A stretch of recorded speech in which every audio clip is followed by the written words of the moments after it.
Baik, selamat pagi pada seluruh anak-anak kami dimanapun saja berada pada saat ini. Ya, cek.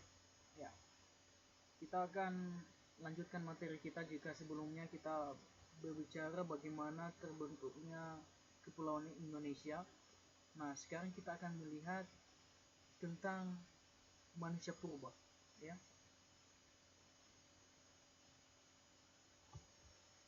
ya ini bagian C. Ya, mengenal manusia purba. Ini pertama kita melihat di daerah Sangiran.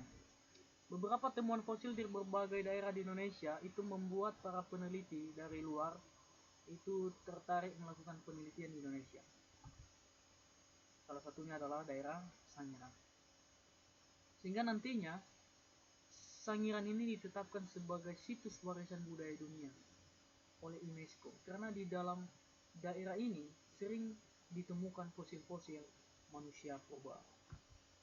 Sangiran pertama sekali ditemukan dan diteliti oleh P.E.C.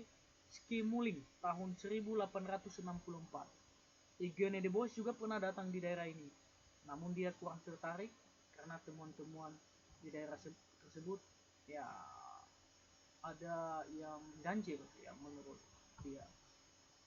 Kemudian pada tahun 1934 Gustav Hendrik Ralph von Koenigswald menemukan sebuah artefak litik di daerah ini. Itulah yang kemudian nanti menjadi temuan penting bagi situs Sangiran. Kemudian yang kedua di daerah Trinil, Ngawi, Jawa Timur. Di Trinil, ya, ini adalah sebuah desa pinggiran di Bengawan Solo. Sesuai dengan ekskavasi yang dilakukan oleh Eugene de Bois di Trinil, itulah yang membuat dan membawa penemuan sisa-sisa manusia purba yang sangat berharga bagi dunia pengetahuan. Artinya, inilah awal nantinya bagi dunia luar untuk terus masuk ya menggali informasi tentang temuan-temuan yang dilakukan oleh Koenigswald dan juga Eugene de Bois. Nah, dia mengawali temuan Pithecanthropus di desa Kedung Burbus. Nah, tengkoraknya sangat pendek. Nah, ini sangat pendek namun memanjang ke belakang ya. Ini gambarnya.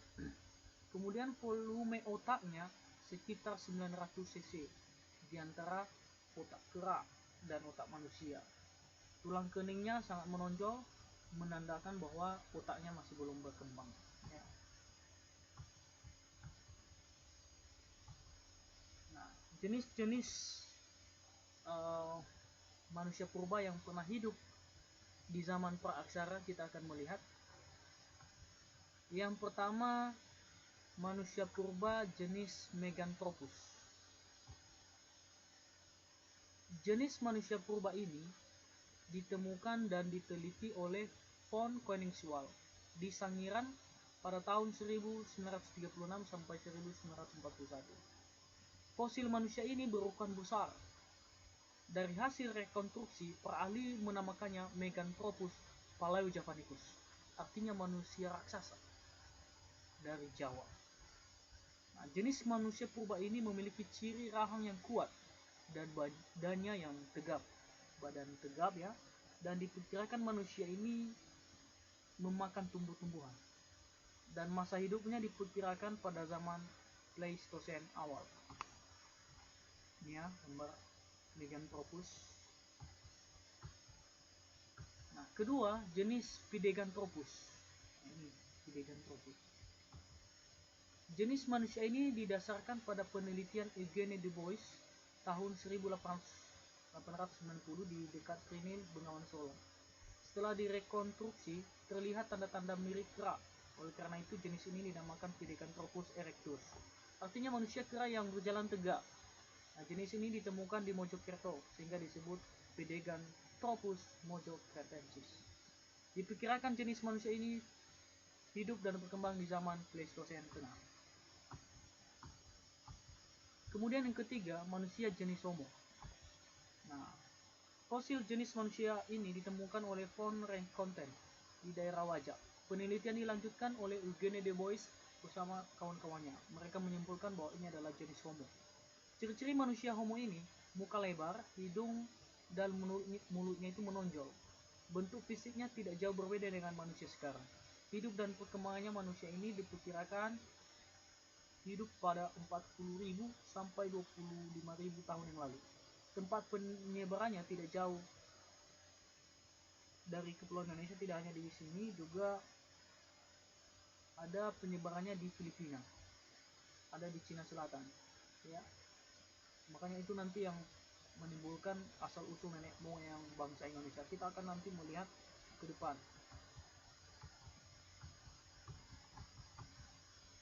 Baik, kita akan melihat beberapa spesimen atau penggolongan manusia Homo sapiens. Yang pertama, manusia wajak. Manusia wajak atau Homo wajakensis ditemukan oleh B.D. van Richthofen di Jawa Timur. Diperkirakan dari manusia wajak inilah sub ras Melayu Indonesia dan turut pula berevolusi menjadi ras Australopithecus sekarang. Hal itu dapat dilihat dari bentuk tengkoraknya, ya. Temuan wajak menunjukkan pada kita bahwa sekitar 40.000 tahun yang lalu di Indonesia ini sudah didiami oleh Homo sapiens. Yang kedua, manusia liang buah. Manusia liang buah ini ditemukan oleh Peter Brown dan Meg J. Morwood bersama tim, ya, penelitian arkeologi nasional pada tahun 2003. Nah, temuan itu dianggap sebagai penemuan spesies baru yang kemudian diberi nama Homo florensis karena ditemukan di dalam gua di daerah Flores. Manusia liang buah mempunyai ciri tengkorak yang panjang dan rendah, berukuran kecil, dengan volume otak 380 cc. Kapasitas kranial tersebut berada jauh di bawah Homo erectus, manusia modern, dan bahkan berada di bawah simpanse yang 450 cc. Nah, kita akan melihat ada banyak perdebatan, ya, tentang manusia purba ini, khususnya di Pithecanthropus ke Homo sapiens. Nah, penemuan fosil-fosil Pithecanthropus oleh Du Bois itu dihubungkannya dengan teori evolusi manusia yang dituliskan oleh Charles Darwin. Charles Darwin itu kan di biologi menjelaskan bahwa manusia itu berasal dari kera. Nah, dalam berbagai majalah ilmiah melahirkan perdebatan. Du Bois mengatakan bahwa menurut teori Charles Darwin, Pithecanthropus adalah peralihan kera ke manusia. Dia mengatakan bahwa nenek moyang manusia itu adalah kera. Ya, artinya kita tidak berterima dengan pernyataan ini. Pernyataan Du Bois akhirnya menjadi perdebatan di berbagai negara di dunia. Perdebatan kemudian berlanjut di Eropa. Ya, akhirnya dalam pandangannya Pithecanthropus erectus akhirnya harus diletakkan dalam genus Homo. Untuk mempertahankan spesies aslinya, maka dinamakan Homo erectus. Nah, pada saat itu juga di Eropa Du Bois mempresentasikan hasil temuannya ini, ya, namun banyak para ahli yang tidak menerima, ya, tentang pendapat dan pandangan Du Bois. Nah, kira-kira demikian. Akhirnya digabungkan Pithecanthropus itu dalam genus Homo dan akhirnya diterima sebagai bagian dari hominid dari Jawa, bagian asal usul nenek moyang bangsa Indonesia. Kira-kira demikian materi singkat kita karena dibatasi dengan waktu ini. Nah, baik, ini ada tugas, ya, silakan diperhatikan dan Papua dicatat, ya. Ya, ini tugasnya 1, 2, 3, dan 4.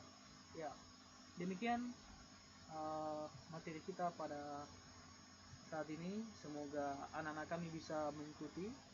Nah, jika ada hal-hal yang kurang jelas dipertanyakan dari materi ini, silakan di komen di bawah video ini, ya, di bawah video ini.